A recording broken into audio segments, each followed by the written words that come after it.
We're going to theorycraft Nightmare 250 comps now that the final banner before Guild War has come out. Let's get straight into it. For Nightmare 250, it's inevitable that this fight is going to take a while. We're going to first talk about the requirements that we have for a reliable, sustainable full auto comp. First, we'll cover the specific GW requirements. In GW, we're looking for consistent dispels, the ability to avoid debuffs, and the occasional dispel cancel. For consistent dispels, the main characters we're looking at are Estorila, Halloween Lich, Vanya, Mirren, and Cheyenne. These characters either spam dispel or have a skill that automatically activates on special attacks, which is precisely where a dispel would come in handy for this sort of fight. Galleon, Vayne, Charlotta, Randall, and Friday are conditional based on your setup and might require the team to be built around them, although they are great choices when they are. I've added some cope options on screen as well. Generally, you'll want 2 dispellers for your team, although some comps can take 3 or 1 if you're willing to line up certain summons on certain turns. Next are ways to avoid debuffs. Veils and 100% debuff resistance can both work as long as the boss isn't getting true sight. Unfortunately, a large number of wins options here fall short, leaving a very small number that I would say are practical. Of what I would recommend are Grimnir, Kaguya, and Swan. Grimnir and Kaguya both require being fed charge bar to ensure that these abilities are ready in time, but I would say that they are certainly better than eating a critical debuff. Just remember to use your Kaguya S1 on somebody as you start your FA. Swan is the best option, although it's very expensive, and I wouldn't recommend investing into it unless you're a primal player. If you lack these options, there are some cope choices, but in my honest opinion, clears will start to get sketchy around here. Thankfully, dispel cancels are far less doom and gloom, especially since the frequency that they'll be needed is much lower. The main options are Neo, Grimnir, and Galleon alongside the more situational Eliza. Neo has dispel cancel available at all times for the whole team provided she's at level 150. Grimnir and Galleon do have dispel cancels which come from skills with fairly long cooldowns, but they both have the ability to reduce these on their Agi. Grimnir is obviously going to be doing this much more than Galleon, but whether or not that is important comes down to the boss. Eliza is the final option, but unfortunately she needs full stacks to affect the whole team, and despite having the lowest cooldown, she has no way to reduce it. Now that we've covered those requirements, let's talk about more general things. Damage, survivability, and debuffs.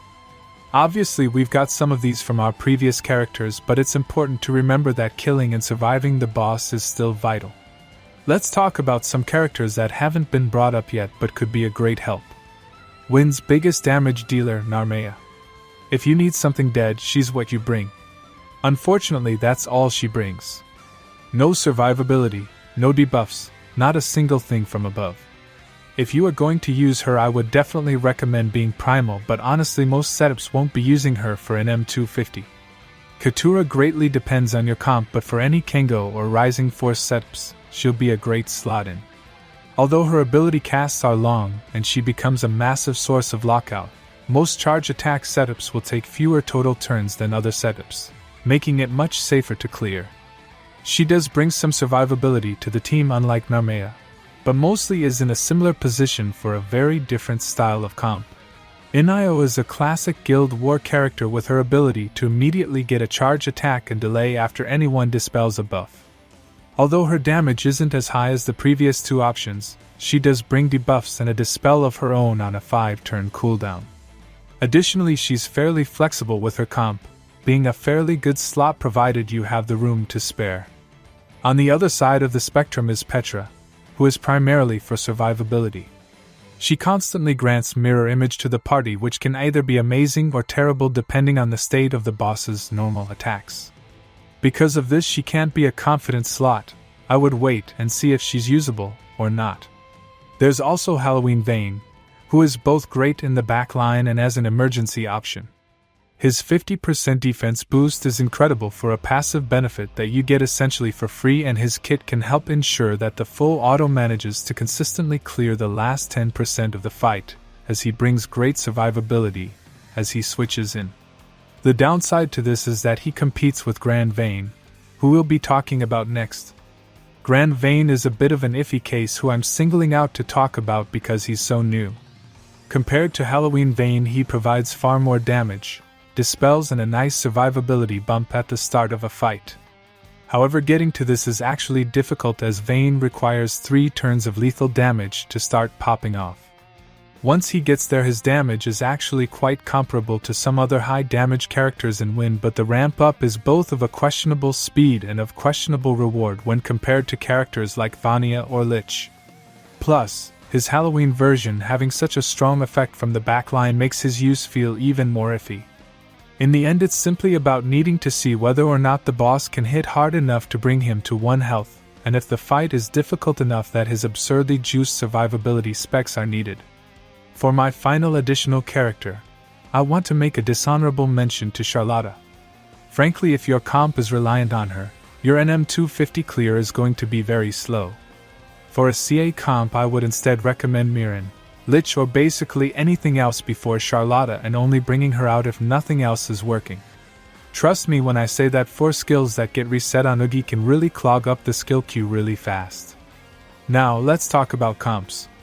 I'm going to build these comps character by character, using the main character as a flexible slot.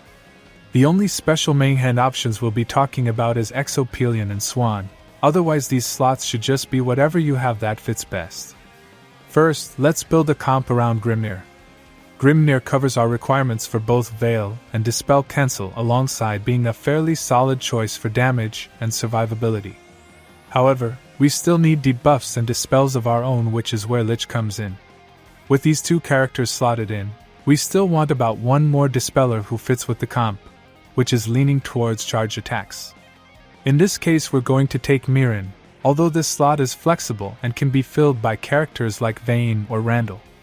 Finally, for our MC, we're going to take Kingo with a standard setup of Kanishage with no more doubt. Although this comp won't be looping charge attacks every turn, it'll definitely be able to fire 1 off at least every second turn, which is enough to ensure that Grimnir is constantly throwing out shields and Lich is consistently keeping up her auto nukes.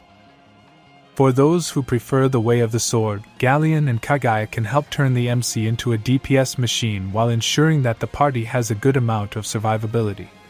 For our MC class, we'll want to be running Berserker with Exopelion. Although it is tempting to go for Glorybringer, Kagaya already provides the split normal attacks, leaving us only with a 1-turn Echo, which doesn't provide enough for a longer fight like a Nightmare 250.